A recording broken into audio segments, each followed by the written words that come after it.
எங்க நாட்டுல தமிழர்கள் வாழக்கூடாது அப்படின்னு சொன்ன நாடுகளோட நிலைமையை இன்னைக்கு நம்ம பார்க்கலாம்.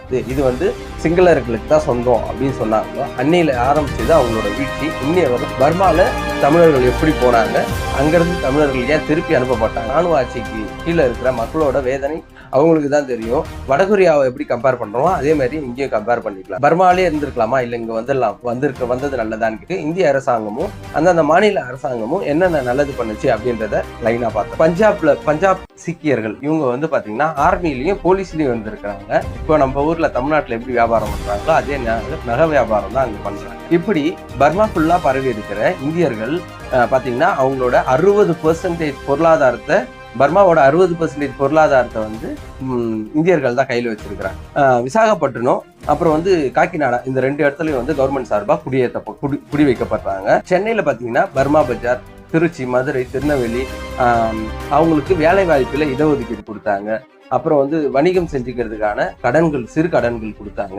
பர்மா பஜார்னு ஒரு மார்க்கெட் பிளேஸே உருவாக்கி கொடுத்தாங்க. கவர்மெண்ட் ஜாப்ல அவங்களோட ஏஜ் ரெஸ்ட்ரிக்ஷனை குறைச்சா நாம் தமிழர்களையும் இந்தியர்களையும் வாழக்கூடாது அப்படின்னு சொல்லி வெளியேற்றின பர்மா வந்து இன்னைய வரலும் ராணுவ ஆட்சிக்கு கீழே தான் இருக்குது. இன்னும் இந்த வீடியோவை டீட்டெயிலா பேசணும்னு நினைச்சீங்கன்னா நம்ம கமெண்ட்ல சொல்லுங்க, இன்னும் டீட்டெயிலா சொல்லுங்க. இது ஆரம்பத்துல பிரிட்டிஷ் காலங்கள்ல எப்படி போனாங்க, அவங்க வாழக்கூடாதுன்னு வெளியே அனுப்புறாங்களோ அவங்க வந்து வெளியே வந்து அவங்க நல்லா தான் இருப்பாங்க, ஆனா அந்த நாடு நாசமா போயிடும். வணக்கம். இன்னைக்கு இந்த வீடியோல நம்ம என்ன பார்க்க போறோம்னா, உலகத்துல தமிழர்கள் வாழாத நாடே கிடையாது அப்படின்னு சொல்லலாம்.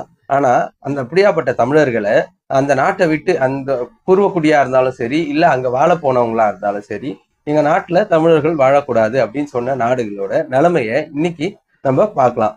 ஃபர்ஸ்ட் ஸ்ரீலங்காவை எடுத்துக்கலாம். ஸ்ரீலங்கால தமிழர்கள் இருக்கிறவர்களோ அவங்க பொருளாதார வீழ்ச்சியோ இல்ல வேற எந்த பிரச்சனையோ இல்லாத இருந்தாங்க. தமிழர்களை என்னைக்கு அந்த நாடு வந்து தமிழர்களுக்கு சொந்தம் கிடையாது, இது வந்து சிங்களர்களுக்கு தான் சொந்தம் அப்படின்னு சொன்னாங்களோ அன்னையில ஆரம்பிச்சது அவங்களோட வீழ்ச்சி. இன்னைய வரலாம் அது வந்து சீனா கிட்ட அடிமை ஆகிற நிலைமை வரலும் போயிருக்கு. இதுக்கெல்லாம் முன்னோடியா ஒரு நாடு இருக்குதுன்னா அதுதான் வந்து இன்னைக்கு மியான்மர் அப்படின்னு அழைக்கப்படுற அந்த காலத்துல வந்து பர்மா அப்படின்ற நாடு. பர்மாவை பத்தி இந்த வீடியோல ஃபுல்லா பார்த்துடலாம். நம்ம பர்மால தமிழர்கள் எப்படி போனாங்க, அங்கிருந்து தமிழர்கள் ஏன் திருப்பி அனுப்பப்பட்டாங்க. அன்னைக்கு ராணுவ ஆட்சிக்கு கீழே போன பர்மா வந்து இன்னைக்கு அதுக்கப்புறம் 1980களில் அதுக்கு பேர் மாத்துறாங்க மியான்மர்னு. அப்போ ராணுவ ஆட்சிக்கு போன அந்த நாடு வந்து இன்னைய வரலாம் ராணுவ ஆட்சிக்கு கீழே தான் இருக்குது. அப்போ வந்து பாத்துக்குங்க அதோட வளர்ச்சி எப்படி இருக்கும். இன்னைக்கு பார்க்கும்போது நல்லா தான் இருக்கு, மேலோட்டமா நல்லா தான் இருக்கு. ஆனா ஒரு ராணுவ ஆட்சிக்கு கீழே இருக்கிற மக்களோட வேதனை அவங்களுக்கு தான் தெரியும். வடகொரியாவை எப்படி கம்பேர் பண்றோமோ அதே மாதிரி இங்கேயும் கம்பேர் பண்ணிக்கலாம். நம்ம தமிழர்கள், இங்க இருக்கிற தமிழர்கள்லாம் என்ன சொல்றாங்கன்னா, அவங்களுடைய நீங்க பர்மாலே இருந்திருக்கலாமா இல்ல இங்க வந்தது நல்லதான்னு கேட்டா இங்க வந்ததுதான் நம்ம நல்லது அப்படின்னு சொல்றாங்க. ஏன்னா இங்க வந்து அவங்களுக்கு ஃப்ரீடம் கொடுத்துட்டாங்க. இப்போ அங்க இருந்து வந்த இந்தியர்களுக்கு, அதாவது பர்மால இருந்து வந்த இந்தியர்களுக்கு இந்திய அரசாங்கமும் அந்தந்த மாநில அரசாங்கமும் என்னென்ன நல்லது பண்ணுச்சு அப்படின்றத லைனா பார்த்தோம். இங்க பாத்தீங்கன்னா ஃபர்ஸ்ட் எந்தெந்த மாநிலத்துல இருந்து இருக்கிறாங்க பாத்தீங்கன்னா, தமிழ்நாடு, கேரளா, தெலுங்கு பேசுறவங்க அதாவது ஆந்திரா மக்கள், அதுக்கப்புறம் பங்களாதேஷ்ல இருந்து போயிருக்கிறாங்க, குஜராத் மக்கள் போயிருக்கிறாங்க. இவங்களோட என்னென்ன வேலை செஞ்சிருக்காங்க அப்படின்றத அங்க பாத்துக்கலாம். தெலுங்கு மக்களும் கேரளா பீப்புளும் அங்க வந்து துறைமுகத்திலையும் ரயில்வேஸ்லயும் வேலை செஞ்சிருக்கிறாங்க. தமிழர்கள் வந்து விவசாய சார்ந்த வேலைகளும் செஞ்சிருக்கிறாங்க.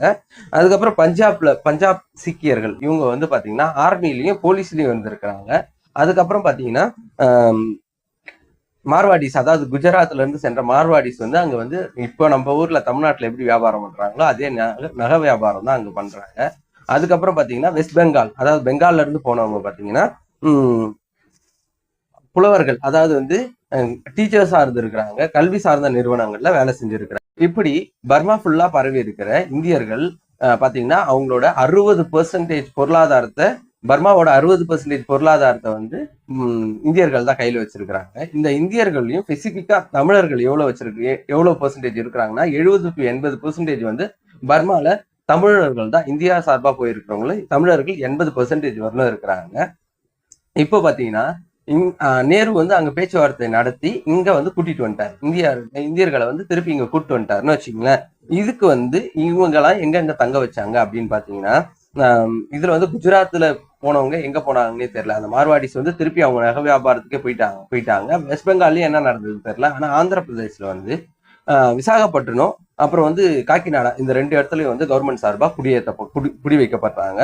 அங்க வந்து பர்மா காலனி அப்படின்ற ஒரு இடமே உருவாக்கி குடி அமர்த்தப்படுறாங்க. சென்னையில பாத்தீங்கன்னா பர்மா பஜார், திருச்சி, மதுரை, திருநெல்வேலி, அந்த அந்த மாதிரி இடங்கள்ல வந்து பர்மா காலனி, பர்மா பஜார், அப்புறம் வந்து பர்மா நகர் அப்படின்னு சொல்லிட்டு நிறைய இடங்களை உருவாக்கி அவங்களுக்கு குடியிருப்புக்கான இடத்தை கொடுக்குறாங்க. இதுல வந்து சிறப்பா செயல்பட்டது யாருன்னா தமிழ்நாடு கவர்மெண்ட். ஏன்னா தமிழ்நாடு கவர்மெண்ட் ஒரு சிறப்பு சட்டத்தையே கொண்டு வந்து அவங்களுக்கு வேலை வாய்ப்புல இடஒதுக்கீடு கொடுத்தாங்க. அப்புறம் வந்து வணிகம் செஞ்சுக்கிறதுக்கான கடன்கள், சிறு கடன்கள் கொடுத்தாங்க. பர்மா பஜார்னு ஒரு ஒரு ஒரு மார்க்கெட் பிளேஸே உருவாக்கி கொடுத்தாங்க. கவர்மெண்ட் ஜாப்ல அவங்களோட ஏஜ் ரெஸ்ட்ரிக்ஷனை குறைச்சாங்க. அவங்களுக்கு கவர்மெண்ட் ஜாப்க்கான ஏஜ் ரெஸ்ட்ரிக்ஷனை குறைச்சாங்க.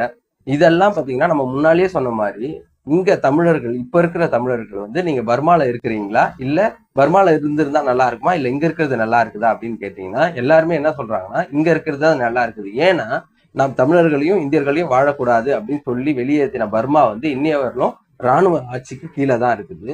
அப்போ வந்து ராணுவ ஆட்சி கீழே இருக்கிற எந்த நாடும் வந்து சுதந்திரமா, எந்த மனுஷங்களும் சுதந்திரமா இருக்க முடியாதுன்றதுதான் நம்மளோட கருத்து. இன்னும் இந்த வீடியோவை டீட்டெயிலா பேசணும்னு நினைச்சீங்கன்னா நம்ம கமெண்ட்ல சொல்லுங்க, இன்னும் டீட்டெயிலா சொல்லுங்க. இது ஆரம்பத்துல பிரிட்டிஷ் காலங்கள்ல எப்படி போனாங்க, திருப்பி அவங்க எந்தெந்த காரணத்துக்காக திருப்பி வந்தாங்க அப்படின்றதையும் நம்ம சொல்லுவோம். இதுலயே ஒரு அளவுக்கு டீட்டெயிலா தான் சொல்லுங்க. இன்னும் டீட்டெயிலா வேணும்னா சொல்லுங்க. பர்மா பத்தியும் மியான்மர் பத்தியும், அதாவது பர்மா என்கின்ற மியான்மர் பத்தி நம்ம முழுசா பேசுவோம்.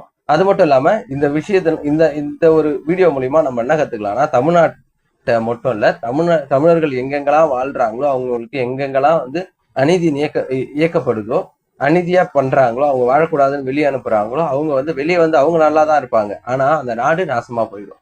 அதனால தமிழர்களை யாரும் வஞ்சிக்காதீர்கள். அவங்களுடைய இது சும்மா விடாது. நன்றி, வணக்கம்.